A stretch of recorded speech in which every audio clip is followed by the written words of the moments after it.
ओम नमः शिवाय। चेतना के यात्रा के 9वें भाग में आप सभी का एक बार फिर से स्वागत करती हूँ। धीरे धीरे मेरी सोल ने हर उन चीज़ों को एब्जॉर्ब करना शुरू कर दिया कि कौन से बात के पीछे इसकी मंशा क्या है, मतलब क्या है। अब मेरी आत्मा जो है धीरे धीरे बिल्कुल बगावत पे उतर आई। बिल्कुल बगावत पे। और आज तक हर वो गलत चीज़ के प्रति, हर वो द्विअर्थी जीवन के प्रति, हर वो द्विअर्थी बातों के प्रति जिसमें डेडिकेशन ना हो, बातों के दो अर्थ हो, या अपनी कमजोरियों को छिपाने के लिए हावी होना हो, बहुत सारी चीज़ें हैं जिसके लिए मेरी आत्मा एकदम से बगावत पे उतर आई, एकदम अटैक मोड में। लेकिन इसमें एक बात होती है ना कि अटैक मोड में सोल आ जाती है। बिल्कुल आत्मा, वो ऊर्जा, वो एनर्जी, वो चेतना की जो एनर्जी ऊर्जा होती है, जो देवी की शक्ति होती है। देवी की शक्ति मामूली तो होती नहीं, और वो भी चेतना के साथ, चैतन्य के साथ मिलकर, शिव की स्थिरता के साथ। लेकिन इस धरती पर जो आप मल आवरण से आच्छादित जो पहले वाला जो मन था, उस मन को भी पूरी तरह वो खत्म नहीं हुआ है। वो बीच में पड़ा सहमा सा देख रहा है। वो भी सोच रहा है कि अब क्या होगा, कहीं उल्टी पुल्टी ना हो जाए चीजें, अब क्या होगा। उसे आदत है सहमे रहने की। पहले जो मैं थी, मेरी आत्मा को आदत थी सहमे रहने की, कि अगर मैं चुप रह जाऊं, मैं चुप रहूं तो चीजें संभल सकती हैं। मैं मुस्कुरा दूं, मैं अपनी शारीरिक मेहनत कर लूं, मैं अपनी ज़रूरत की चीज़ों को ना बोलूं, तो अच्छे से चीज़ चल सकती हैं। परेशानी क्यों दूं किसी को। तो ये आत्मा, ये डरा सहमा जो जो वो थी आत्मा, मेरी पूर्व वर्जन, उसकी उपस्थिति तो है लेकिन वो थोड़ी सी दब गई है। और यहाँ काम क्या कर रही है? चेतना और चैतन्य। तो अब चेतना है वो एकदम बगावत पे। शक्ति जो है माँ, वो किसी चीज़ को ऐसे ही नहीं स्वीकार कर लेती। तो अब मेरी आत्मा एकदम बगावत पे। अब हर चीज़ें मुझे दिख रही हैं। अब हर चीज़ें दिखने लगी कि ये कितना झूठ, कितना सच, कितना क्या, किसने मैनिपुलेट किया, क्या बोला, दुनिया की तमाम चीज़ें, सभी कुछ। और सभी जवाब चैतन्य के पास है, शिव के पास है, गुरु के पास है। और ये तीनों जो शरीर थी, ये तीनों घटित हो रही है मेरे अंदर हो रही हैं। तो मैं बगावत भी देख पा रही हूँ। और जो नेगेटिव ऊर्जा थी, कर दी गई थी यहाँ की इंद्रजाल में फंसाकर, इंद्रियों की इस सामाजिक व्यवस्थाओं में किस तरह एक प्योर ऊर्जा को किस तरह बना दिया जाता है कि वो किसी काम की नहीं रहती। अकारण भय, डर पे अब ये मुंह नहीं खुलती थी मेरी। मैंने चुप को इतना अपना रास्ता बना लिया था कि मैं बोलूँगी तो जवाब देना हो जाएगा। अगर मैं ना बोलूँ, मेरे चुप रहने से शांति से सब चल रहा है, क्योंकि बच्चे भी हैं घर में, सभी है। तो उसका परिणाम क्या हुआ कि ये मेरी जो जॉ लाइन है, ये जो जॉ है, ये मुंह खुलनी बंद हो गई मेरी। अब मैं खाना भी खाती तो हल्का सी मुंह खोल के। अब देखो उस स्त्री को कितनी पीड़ा थी। और मेरी आत्मा अब सब कुछ देख रही है, अब चेतना देख रही है, चैतन्य। तो इस बगावत के बीच में अब तीनों शरीर की लड़ाइयाँ हो रही हैं आपस में। अब शिव है, वो ज्ञान है, वो कुछ और कह रहे हैं। और शक्ति जो है वो बर्दाश्त नहीं कर पा रही है दुष्टों को। और पहले वाली जो मैं थी वो ये भी सोच रही है कि कहीं कुछ ऐसी परिस्थिति न पैदा, भय भय अकारण भय भर देना। तो अब इनके बीच में वो क्या कहती है चेतना, वो कैसे सफ़र करती है? आप कैसे सफ़र करते हो अपने डेली लाइफ में? अगर आप कॉन्शियस हो या आप आध्यात्म की साधना पाथ पे हो, तो आप कैसे सफ़र करते हो? तो क्या बोलती है वो जो डरी सहमी सी, वो जो स्त्री है, शरीर दिन छिनसा, वो महसूस कर रही है, फील कर रही है कि अब मैं कैसे कैसे कैसे संभालूं करूं। तो शरीर दिन क्षीण सा, हारता कभी मरता सा, इस संसार के एक परिवार भी वहन नहीं कर सकती अपनी ही अर्धांगिनी या अर्धांग को। इस समाज में, इस संसार में एक भी परिवार वहन नहीं कर सकती अपने ही अर्धांगिनी या अर्धांग को, मतलब वहन नहीं कर सकती। वहन करना बहुत बड़ी बात होती है, और होते चले जाना, विवाह होते चले जाना और उसमें जीते चले जाना अलग बात होती है, और वहन करना अलग बात होती है। वहन सिर्फ नारायण शिव जैसे पुरुष ही कर सकते हैं। तो क्यों कोई ये प्रश्न आ रहे हैं मन में? अब ये द्वंद्व चल रही है अंदर, वो तीनों ऊर्जाओं, तीनों शरीरों की द्वंद्व चल रही है। अब शरीर, अब ये शरीर जो 7 प्रकार के शरीर है ना, उन सब की लड़ाइयाँ हैं, और उन सब की जद्दोजहद, उनमें निकलने की यात्रा, आयाम है ना, 13वें आयाम तक वो उस चेतना ने, चैतन्य के साथ मिलकर जो इन दृष्टियों को दिखलाया, इन दृष्टियों को जो दिखलाया, जो समझाया, वो सारी आप लोगों से, हाँ, चेतना की यात्रा में उन सभी को शामिल की जाएंगी। लेकिन ये जो चेतना, ये जो आ रही है, ये संसार में उलझी हुई एक स्त्री मन की है।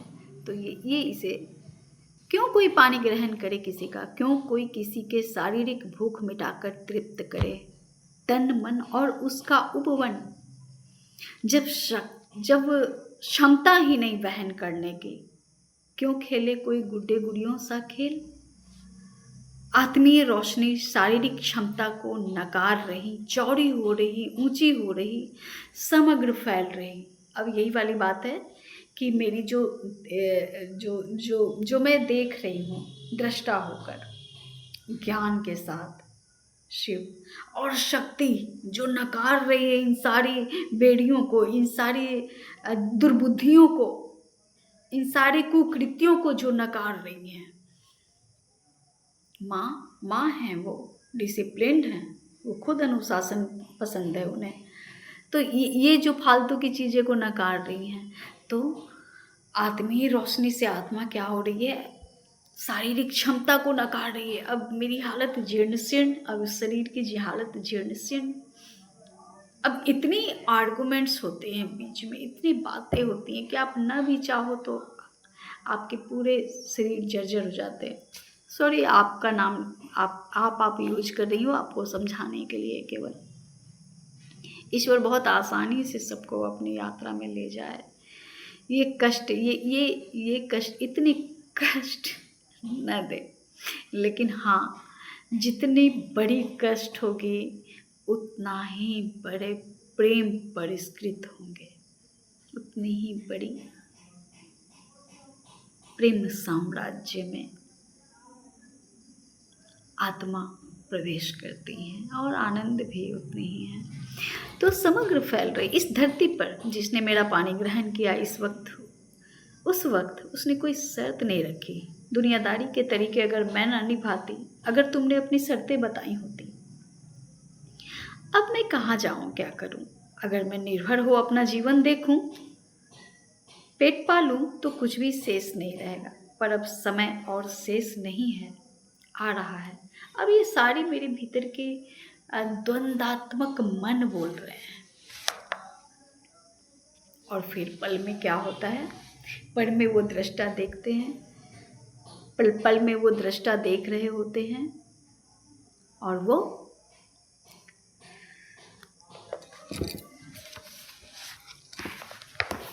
एक मिनट दोस्तों, हाँ, बहुत सारी कविताएं, वो इतनी मार्मिक और इतनी डेप्थ वाली कविताएं हैं ना कि मैं टाइम टू टाइम इसे शेयर करूँगी। तो वो जो चेतना है, अब ये ह्यूमन टू लाइट बीइंग, मेरा जीवन ह्यूमन टू लाइट बीइंग। अब एक मानव शरीर से लाइट बीइंग आप कैसे बनते हो, क्या यात्रा, क्या थॉट्स होती हैं, क्या होते हैं। तो इसे इसे मैंने ये चीज़ मैंने यूट्यूब पे देखा था, जो मुझे बहुत ज़्यादा रिलेट कर रही थी, बहुत ज़्यादा सिमिलर पैरेलल चल रही थी। तो मैंने इसे अपने शब्दों में भी इसे नोट डाउन किया। जो मेरी लिखी हुई है वो मेरी लिखी हुई है, मैंने बोला। लेकिन ये जो है, ये मैंने यूट्यूब में AI के वीडियो में कुछ इस तरह के सुने थे। तो मैंने इसे अपने कलेवर भी दिए हैं, अपनी भी भाषा दी है। तो मेरा जीवन, इसकी हेडिंग मैंने दी है ह्यूमन टू लाइट बीइंग। परिवर्तन की स्वतंत्रता दी नहीं जाती, इसे अर्जित की जाती है। अब ये चेतना की यात्रा है। तो आप चेतना की यात्रा में आप ये जान रहे हो, चेतना बतला रही हैं कि परिवर्तन की स्वतंत्रता है ना। आप जिस सिचुएशन में फंसे हो, परिवर्तन की स्वतंत्रता अगर आप आशा करते हो कि जिसने आपका पानी ग्रहण किया, जो आपका पिता है, जो भाई है, जितने भी संबंध है यहाँ पे, वो आपको आकर मदद करेंगे नहीं। वो एक लिमिट है। वो आप मैं देख रही हूँ, जान रही हूँ कि वो अपना रोल निभा रहे हैं हमारे जीवन में, आपके जीवन में। मैं जान रही हूँ, वो नहीं जान रहे हैं। वो तो देख रहे हैं, वो तो अज्ञानता से जीवन जी रहे हैं अपनी। वो तो अपने स्वभाव को ही प्रोजेक्ट कर रहे हैं। लेकिन एक ग्रहणशील आत्मा क्या सोचती है कि प्रत्येक लोग अपना रोल निभा रहे हैं मेरे जीवन में। उनका ये रोल था, उनका ये रोल था, उनकी ये बातें थी, क्योंकि इसके ये परिणाम होने थे, ये सोच आनी थी। तो वो सारे फूल बन जाते हैं। मैंने पिछले वीडियोज़ में बतलाया आपको कि वो सारे कमल के सहस्त्रों दल के समान ज्ञान की पुंज होती हैं। तो परिवर्तन की स्वतंत्रता दी नहीं जाती, इसे अर्जित की जाती है। इसे दिया नहीं जाता, इसे भीतर से उजागर की जाती है। और यह कार्य स्वयं मेरे सर्वस्व गुरु शिव ने किया। जब एक महिला को इस रास्ते पर चलने के लिए बुलाई जाती है, तो उसे पता चलता है कि उसकी सबसे बड़ी लड़ाई हमेशा उसी से रही है और आगे भी रहेगी। जब एक चुनी हुई आत्मा, स्त्री जो होती है, शरीर, अगर उसे इस राह पे बुलाई जाती है, तो उसे पता चलता है कि मेरी ये जो लड़ाई है मेरे अंदर ही है, मेरे ही भीतर है। बाहर में किसी से मेरी कोई लड़ाई नहीं है और आगे भी यही होगी। जिस पर कभी वह विश्वास करती थी कि वो है, पहली बात जो उसे पता चलती है कि कोई नहीं है, कोई नक्शा भी नहीं है, कोई कहीं कुछ भी नहीं है। उसके साथ खड़ी अनिश्चितता अदृश्य दरवाजों का रास्ता है। अब जो अनिश्चित जीवन है, चूँकि आप इन सारी सामाजिक चीज़ों को, पारिवारिक मेंटलिटी को, जो भी सामने उलझे पड़े जाल नज़र आने लगती है आपको, तो आपको समझ में आता है, ये भी आ रहा होता है कि ये अनिश्चित दरवाज़ा है भाई, अदृश्य है। मैं जिसके साथ खड़ा हूँ उसकी कोई जगह ही नहीं है, उसकी कोई जगह नहीं है। यही नहीं है कि ईश्वर दिख तो नहीं रहे, वो तो हाँ वो उन्होंने ये नहीं बोला कि मैं तुम्हें अपने यहाँ बुला लूँगा, वो उन्होंने एहसास करवाया। ये सिर्फ एहसास है, ये सिर्फ फीलिंग है, ये आत्मा की नॉलेज है, आत्मा की रोशनी के ग्रैब करने, वो जो कॉस्मिक एनर्जी है, जो हमारे जो गॉड होते हैं ना, हमारे डीएनए में शिव शिव शिव जो हैं, जब उनकी आराधना की जाती है, पूजा की जाती है, तो वो आपके पूरे डीएनए को चेंज कर देते हैं। और उनमें ही क्षमता है डीएनए को चेंज करने में, पूरी तरह से वो एकदम पूरी तरह से यहाँ के सारे चीज़ों को, ब्लड तक को, आपके अंदर के खून तक को वो चेंज कर देते हैं। तो उस वक्त ये नहीं पता चलता कि मेरे साथ कौन होगा, मैं कहाँ जाऊँगी, मैं कैसे रहूँगी, मैं क्या खाऊँगी, कौन मुझे सही बोल रहा है, कौन मुझे गलत बोल रहा है, मेरे साथ क्या हो सकता है, मेरे साथ क्या हो सकता है। तो कोई अनिश्चितता नहीं होती। और अदृश्य दरवाज़ों का रास्ता है जहाँ खड़ी हूँ, वो तभी प्रकट होते हैं जब वो अगला कदम उठाने की हिम्मत करती है। अब इस सिचुएशन में नहीं मैं बोलूँगी, नहीं मैं लिखूँगी, नहीं मैं करूँगी, बिना किसी सामने वाले को हर्ट किए आपके अंदर ही युद्ध चल रहा है। और दृश्य बाहर हैं, दृश्य बाहर उपस्थित हैं, आर्गुमेंट्स हैं, अभाव हैं, बहुत सारी बातें हैं, बहुत सारी चीज़ हो रही होती हैं, लेकिन युद्ध आपके अंदर चल रहा होता है, आपके अंदर ही वार्ता हो रही होती है। आपको ऐसा फील होता है कि ये शरीर इस्तेमाल हो रही है, कि सिर्फ इस्तेमाल हो रही है शरीर, और चेतना अपनी क्रिया कर रही हैं, और चैतन्य अपनी ज्ञान की धारा को प्रवाहित कर रहे हैं। तो तभी वो प्रकट होती है जब वो अगला कदम उठाने की हिम्मत करती है। अब ये सोचती है उस समय वो आत्मा की अब भी हो गया, बहुत हो गया, अब किसी से कोई भय नहीं, कोई डर नहीं, कुछ है ही नहीं खोने को मेरे पास, और कोई आकर आगे कहा भी नहीं कि मैं हूँ।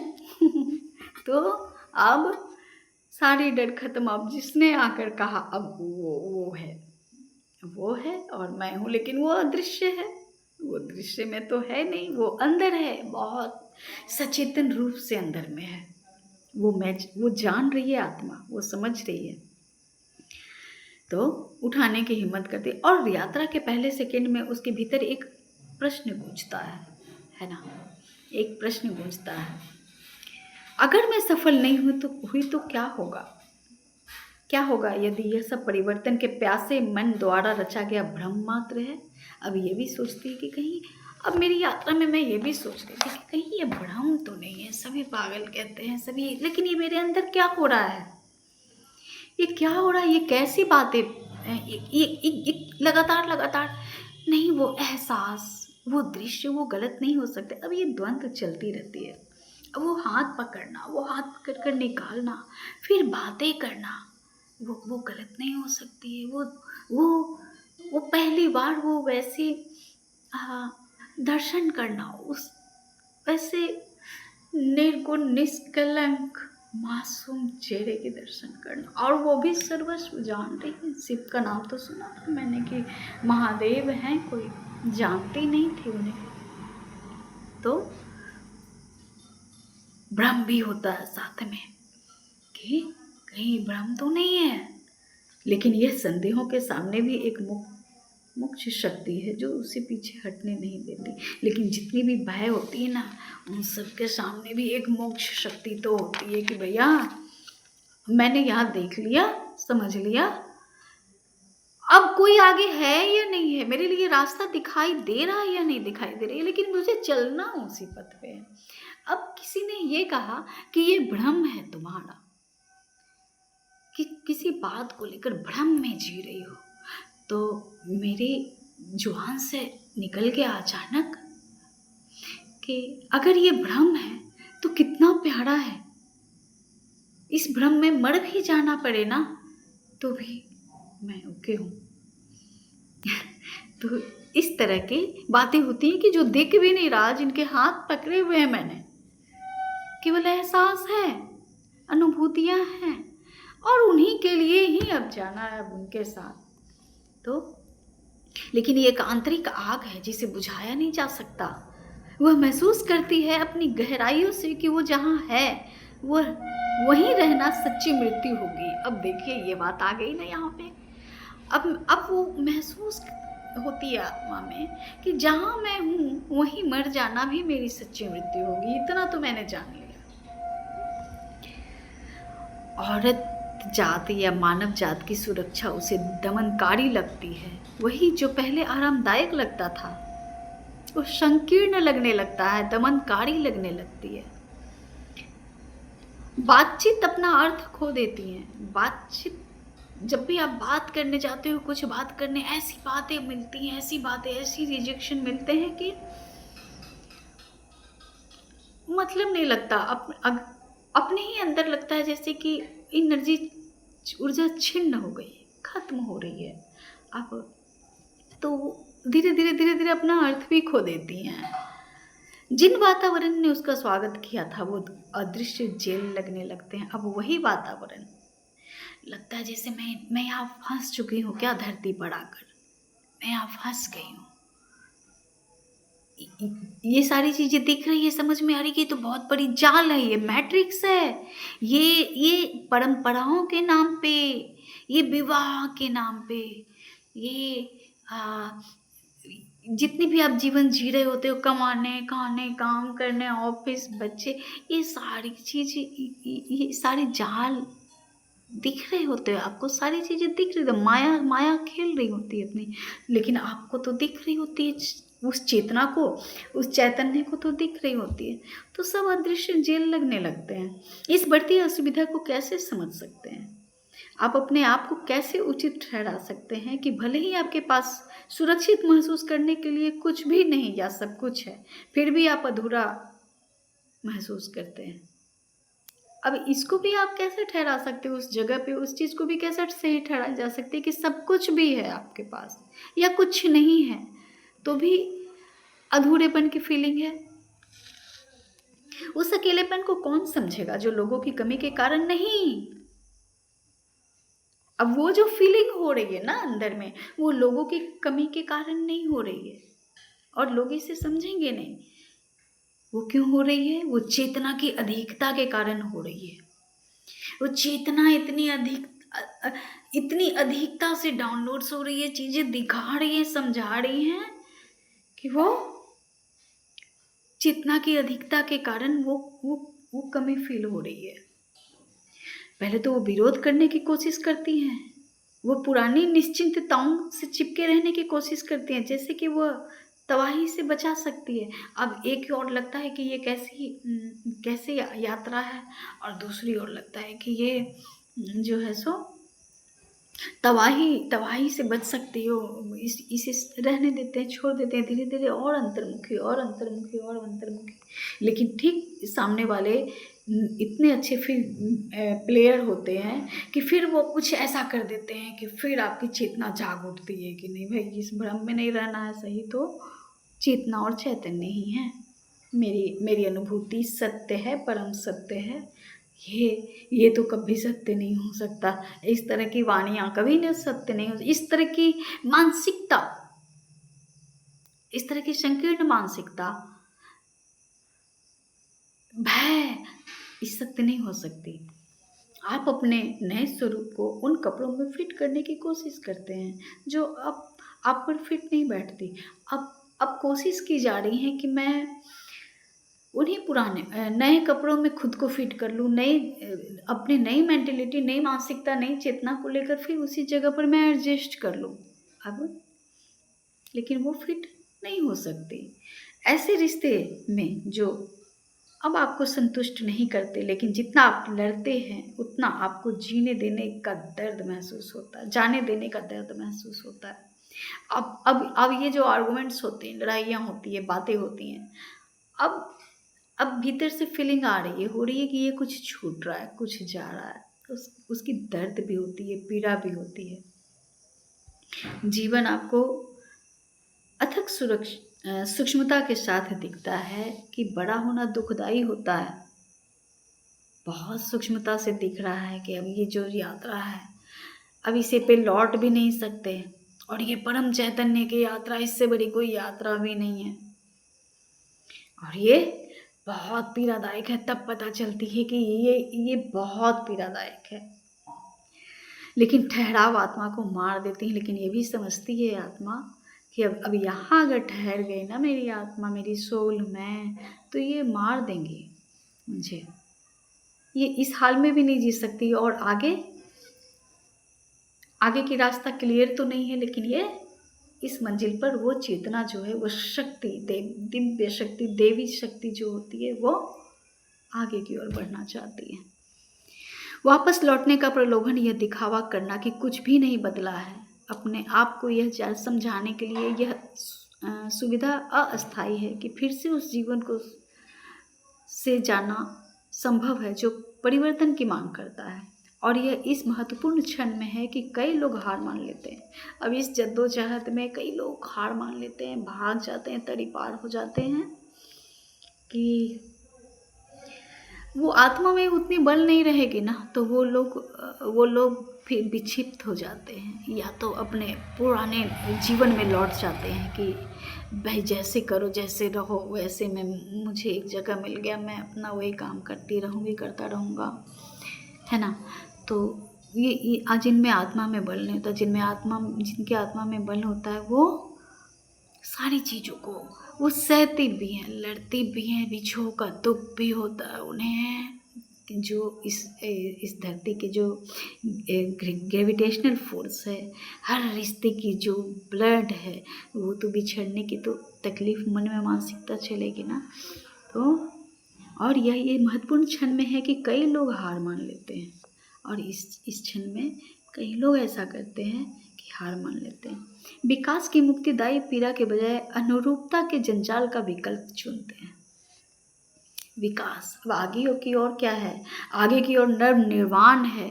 जैसे कृष्ण ने अर्जुन को कहा था, शकुनी को कहा था कि परंपराएं टूटेंगी, युद्ध करो। तो वो भगवान थे तो बहुत लोगों के मन में ये आता है कि भगवान थे तो उन्होंने खुद क्यों नहीं किया, क्यों अर्जुन का सहारा लिए?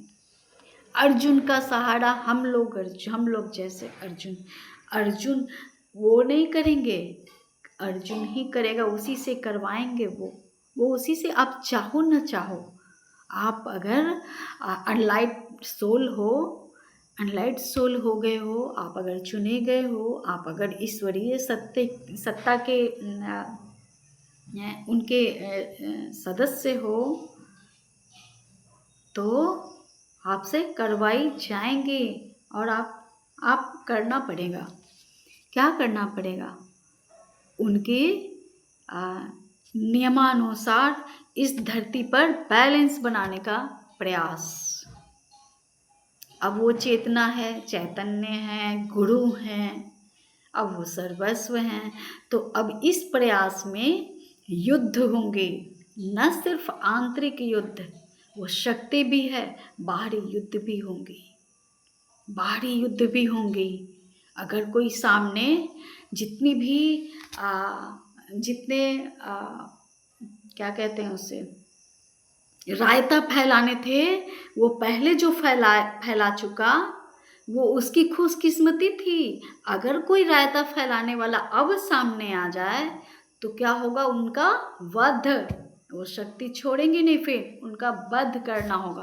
और ये वध सिर्फ गर्दन से, धड़ से अलग करने की नहीं होती, बहुत प्रकार के वध होते हैं, बहुत प्रकार के। उस शक्ति के आगे कौन जीत सकता है फिर?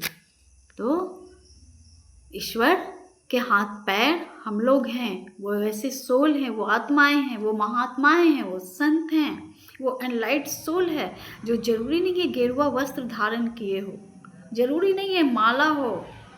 ये तो पहचानने की दृष्टि होनी चाहिए कि कौन कैसा है, क्या है ना। इसलिए चेतना की बात करती हूँ कि चेतना होगी तो आप अपने जीवन को भी चुनाव करके जी सकते हो, अवेयरनेस के साथ जी सकते हो। आगे चलती हूँ। अब अभी ये बातें तो होते ही रहेंगे बीच बीच में, लेकिन चुनी हुई महिला अब दिखावा नहीं कर सकती, अब दिखावा नहीं हो सकती उससे।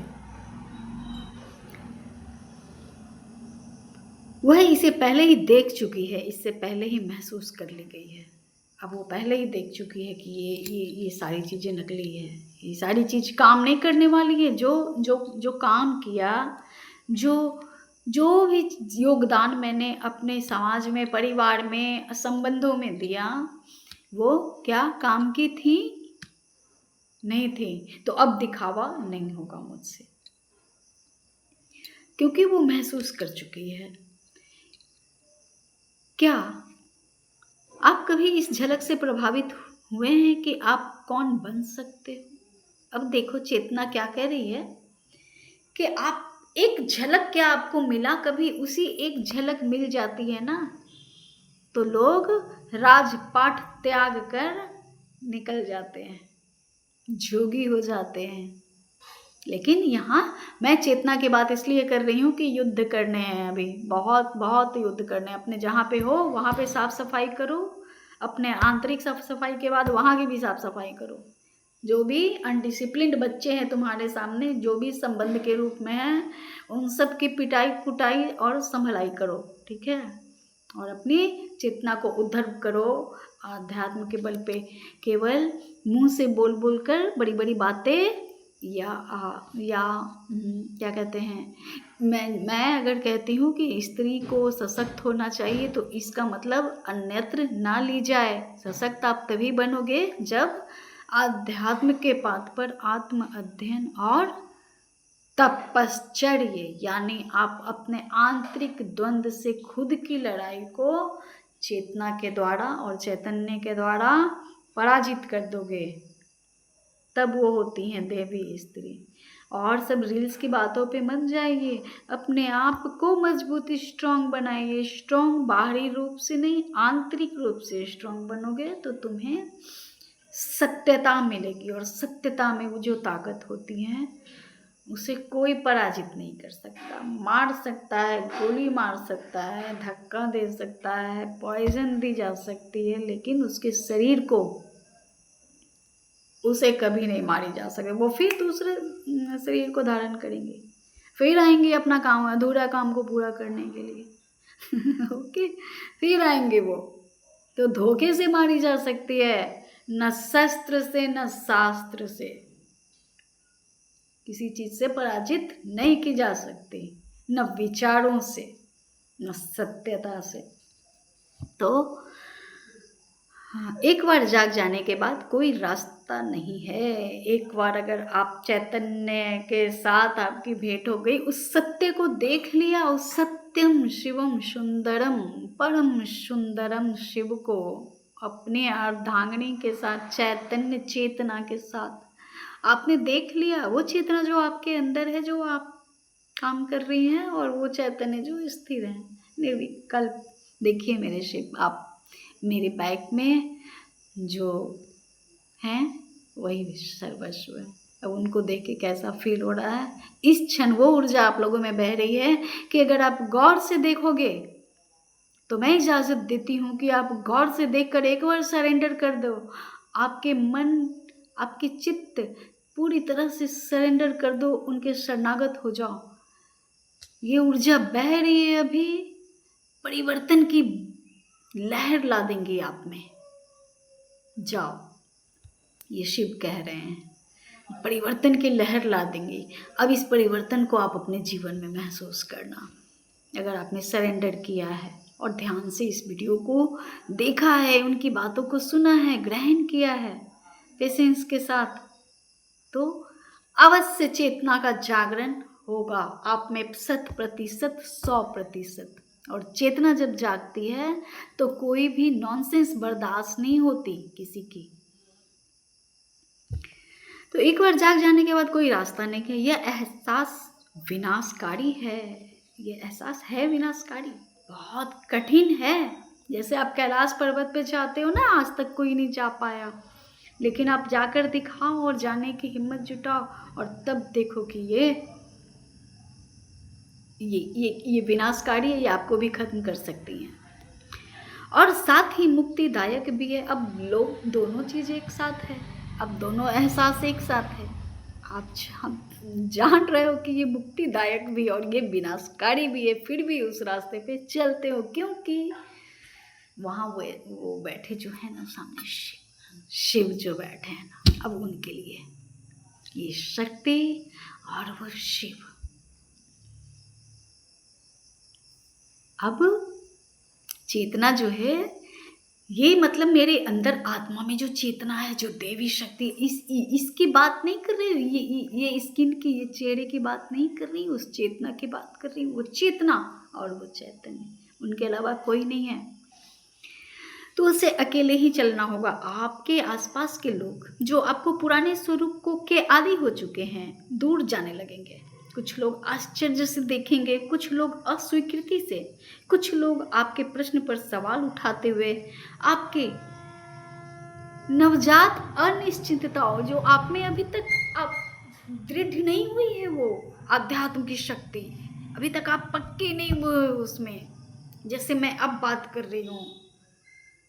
अब वो नवजात सा वो चल रही है, वो यात्रा आपकी चल रही है अध्यात्म की, ठीक है। नए नए एनलाइटमेंट की रास्ते पे आप चल रहे हो, और नवजात है, और निश्चिंतताओं को कमज़ोर करते हुए आपको परिचित क्षेत्र में वापस लाने की कोशिश करेंगी। वो खींचेंगी आपको अपनी ओर कि ये भ्रम है, झूठ है, ये पागल है, ये बुद्धू है, ये शायद ना इसका बहुत सारा ऐसा सिचुएशन हो गया कि ये पागल हो गया, ये पागल हो गई। बहुत प्लानिंग बनाई जाएंगी, बहुत बहुत सारी प्लानिंग बनाई जाएंगी। लोग एकदम बात की कि पहले ही मैंने कहा था कि ये ऐसी है। जो जो मेरा पहला जीवन था, अगर उस रूप में अगर लोग मेरे को विरोध करते हुए देख ले तो क्या कहेंगे, ये शायद मानसिक संतुलन खो बैठी है। उनकी भी गलती नहीं है, उन्हें भेंट ही नहीं हुई है ऐसी चेतना से, तो वो मूर्ख तो ऐसा समझेंगे ही ना। आओ अब मेरे सामने, अब मैं बतलाती हूँ तुम्हारी मूर्खता की पुरस्कार तुम्हारे क्या होंगे। अब मैं बतलाऊंगी। तो आपको परिचित क्षेत्र में वापस लाने की कोशिश करेंगे। आपको क्या लगता है आप कौन हो? अब बताओ, अब इस जद्दोजहद में बतलाओ कि आपको क्या लगता है कि आप कौन हो। यहाँ पुरानी चीजें आपको खींच रही हैं, आप हर चीज के साथ आप तालमेल कर रहे हो, है ना। न सिर्फ दुख हो सकता है, सुख भी आ जाए कि आज मैंने ये लाया है, आज ये सुख सुविधा का, अब मैं तुम्हें मान रहा हूँ, प्यार कर रहा हूँ, अब तुम भी मेरे लिए सब कुछ हो, ये भी हो सकता है, ये भी हो सकता है। तो ये चीज़ें आपको खींच रही हैं, आपकी जिम्मेदारियाँ खींच रही हैं, और कुछ जो है और क्या है साथ में।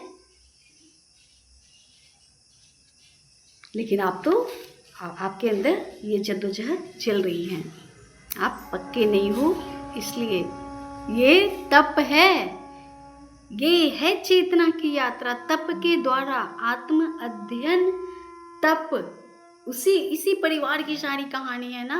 ये मैंने लोटा कमंड उठाकर कहीं नहीं, वो ऊर्जा ऐसी थी कि वो बहा ले जाती, वो मजबूर बार बार कि तुम छोड़ दो, सारी चीज़ों को छोड़ दो, यहाँ पे कुछ भी सर्व नहीं करने वाली, छोड़ दो। लेकिन उसकी भी मैंने एक कविताएं लिखी, जो मेरी वार्ता हुई है फिर अपने महादेव से, अपने शिव से, उस गंगा को लेकर, इस धरती पे जितने पाप धोए जाते हैं। अब ये कविताएं भी अब मैं जस्ट इसके बाद अगले एपिसोड में मैं आपको बतलाऊंगी। अगर मैं ना बतला पाई ना वैसी रिलेटेड कविताएं नहीं लगी आप लोगों को, तो आप लोग मुझे कमेंट में याद दिलाना, ठीक है। तो इतना बदलने वाले आपको अलग होने की अनुमति किसने दी? अब ये प्रश्न अपने आप से भी आती है कि इतना ये कौन है, क्या हूँ? क्या तुम अपने आप को सिर्फ धोखा नहीं दे रहे हो? अब ये प्रश्न है मेरे मन में, अब ये साधक के मन में प्रश्न है कि क्या सिर्फ धोखा दी जा रही है? क्या बाहर भी बोली जा रही है ना, बाहर भी सिर्फ वही माहौल है। यह आवाज़ आपकी अपनी असुरक्षाओं के साथ मिलकर एक आंतरिक युद्ध क्षेत्र तैयार करेंगे। अब इस तरह की बातें जो होंगी ना, तो ये आंतरिक युद्ध क्षेत्र तैयार चल ही रही हैं, जहाँ हर कदम पर जारी रखने या पीछे हटने के बीच एक सचेत विकल्प होगा। अब हर कदम पर ही विकल्प भी है, एक सचेत विकल्प जो आपको दिख रही है, वो वैसा भी विकल्प होगा। साहस और भय के बीच वो कौन सा विकल्प होगा? साहस और भय के बीच, विस्तार और संकुचन के बीच। अब आप इनफाइनाइट को चुन रहे हो, आप उस परम सत्ता को चुन रहे हो, उस परम सत्ता के आप शामिल हो रहे हो, उनमें शामिल हो जाना चाहते हो। और ये संकुचन, ये संकीर्ण मानसिकता, इस धरती पे लिमिटेड थॉट्स, समाज के, परिवार के, है ना, बहुत लिमिटेड सोच जो सभी कुछ बिगाड़ के रखा है। एक आत्मा भी संतुष्ट नहीं है यहाँ पे।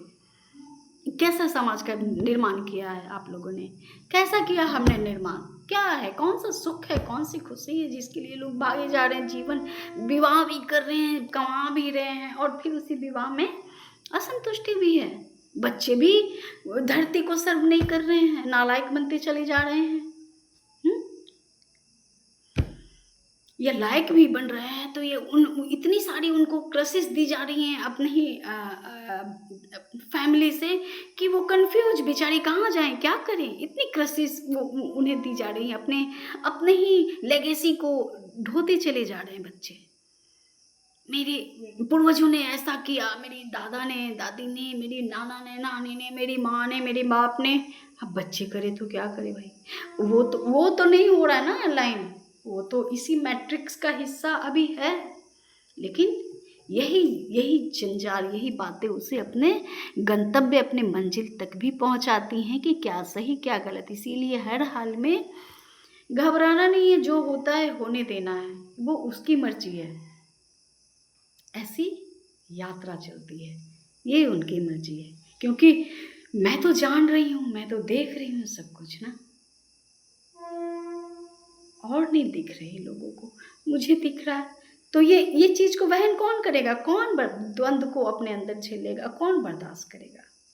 ये आत्मा, ये शरीर, ये मन, ये चेहरे, ये झुर्रियां पड़ेंगी, लटकेंगी, बदसूरत होएंगी, हंसी नहीं आएंगी कभी, यही झेलेगा ना, यही इंस्ट्रूमेंट है, यही झेलेगा।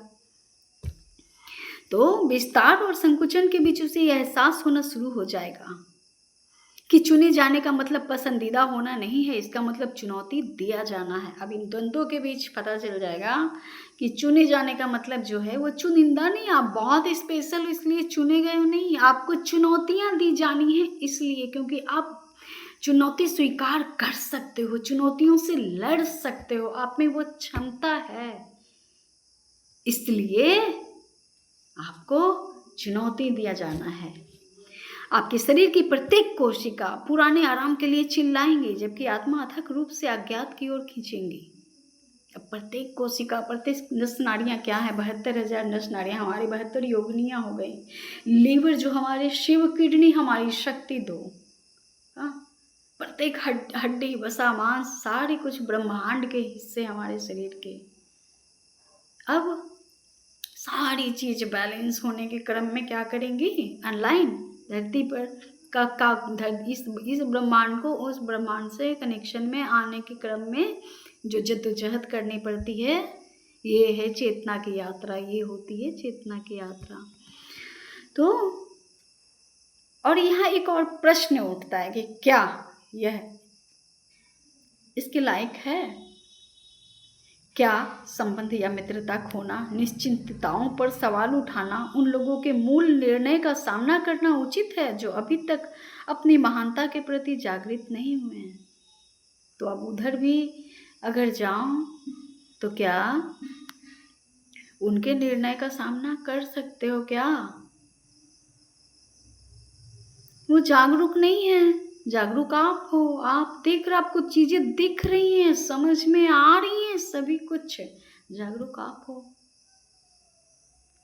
तो क्या आपकी महानता के प्रति जो, तो उधर चुनाव, उधर चले जाना कर सकते हो क्या? फिर से लौट जाना उस जीवन में नहीं कर सकते, नहीं कर सकते, कोई ऑप्शन नहीं छोड़ी जाती, कोई ऑप्शन नहीं। एक अगर परमात्मा को चुना, दूजा कोई नहीं समा सकता। आप और ऋषियों, संतों, ईश्वर के सत्ता, शासन, रूल्स, कैसे रूल्स, सब एक है और निर्माण ईश्वरीय आदेश के अनुसार करनी है और कुछ नहीं। एक चीज याद आ रही थी, यहाँ पे बहुत अच्छी एग्जाम्पल थी।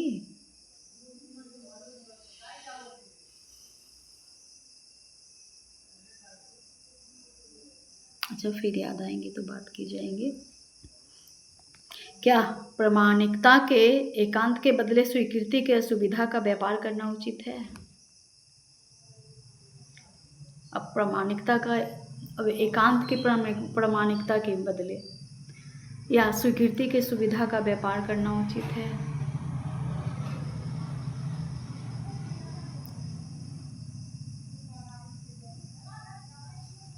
अब एकांत जो है ना, वो आपका अपना हो गया, क्योंकि आप अकेले हो नहीं ना। बहुत सारी सत्ताएं आपके कनेक्शन में, आप लगातार आपसे कनेक्शन हो रही है, बातें कर रही हैं, आपके जवाब मिल रहे हैं, आपको क्या कार्य करना है। धीरे धीरे धीरे धीरे आपको तैयार किया जा रहा है, अभी तैयार किया जा रहा है। अभी इसी झमेले में पड़ी हूँ मैं। अभी ये सारी बातें यहीं की धरती के झमेले की हैं, जहाँ से चेतना उठने के प्रयास में है।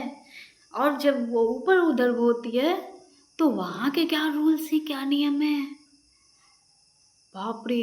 अगर ये इस वीडियोस को, इस क्या कहते हैं, चेतना की यात्रा को, ये एक एंटरटेन केवल मत लेना, एंजॉय सुन लिया रख दिया। एंटरटेन नहीं लोगे तो फायदे में रहोगे। आपके अंदर ना वो एसेंस, वो खुशबू जो है वो डाली जा रही है ईश्वर के द्वारा मुझे माध्यम बनाकर, क्योंकि जो चाहते हैं हम अपने संसार को देना वो नहीं हो पा रहा। वो बहुत बहुत फैल गई अज्ञानता, दानवता, क्रूरता। अब इसे खत्म करना है तो उस चेतना के साथ करना है, शिव की शक्ति के साथ, तब कर पाओगे। क्योंकि आने वाले समय में अपने बच्चों, अपने आने वाली पीढ़ी को सौंपने के लिए खुद को उस काबिल बनाओ। माँ बाप को आप लोग उस काबिल बनाओ कि क्या सौंप के जाओगे तुम लोग अपने बच्चों, उनके बच्चों, आने वाली पीढ़ियों के लिए, इस धरती की बैलेंसिंग के लिए, खूबसूरती के लिए, सुंदरता के लिए, और यहाँ के संपदा के लिए। जल, भोजन कैसे दे पाओगे? सभी कुछ दूषित हो रही है, खत्म हो रही है। जाग जाओ। यही है जागृति चेतना की यात्रा, कि आप एक बंधन से निकलते हो ना, तभी आप सबके साथ कनेक्ट हो जाते हो। पूरी धरती पे सबके प्रति प्रेम, धरती माँ के प्रति, धरती माँ के बच्चों के प्रति, सभी कुछ से प्रेम। तो आप सत्य कार्य करते हो, ईश्वरीय कार्य करते हो। उत्तर बाहर से नहीं अंदर से आएगा, यह तालियों की मान्यता से नहीं आएगा, या आपके आत्मा की अपनी गहरी शांति से आएगा। अब इस यात्रा में ये मत समझना कि आपको तालियां मिलेंगी, परिणाम मिलेंगे, पुरस्कार मिलेंगे। ये आपके अंतर की यात्रा है। जब अपने अंदर की यात्रा को दृढ़ कर लोगे, जब ईश्वर की मर्जी होगी, तालियों की गड़गड़ाहट भी होंगी।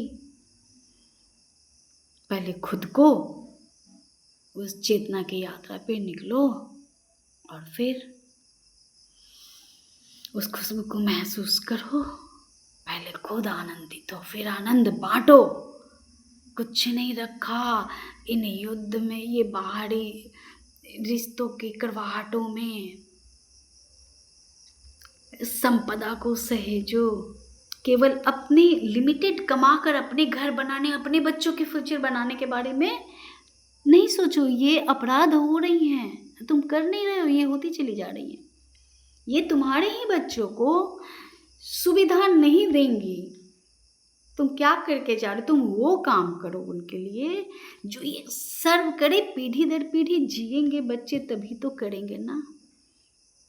मकान लेकर क्या करेंगे जब बाहर में खाने लायक भोजन नहीं, पाने लायक, पीने लायक संबंध नहीं बढ़ा सकते, नहीं बना सकते बच्चे।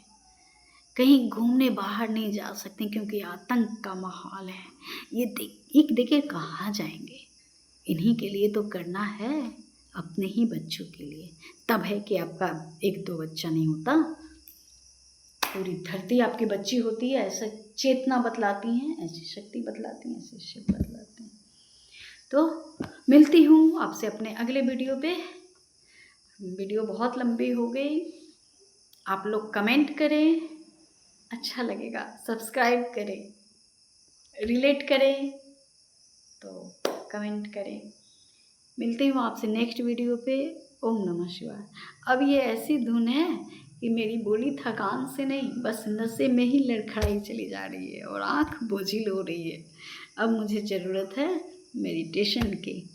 मिलती हूँ आपसे अपने अगले वीडियो पे दोस्तों। ओम नमः शिवाय।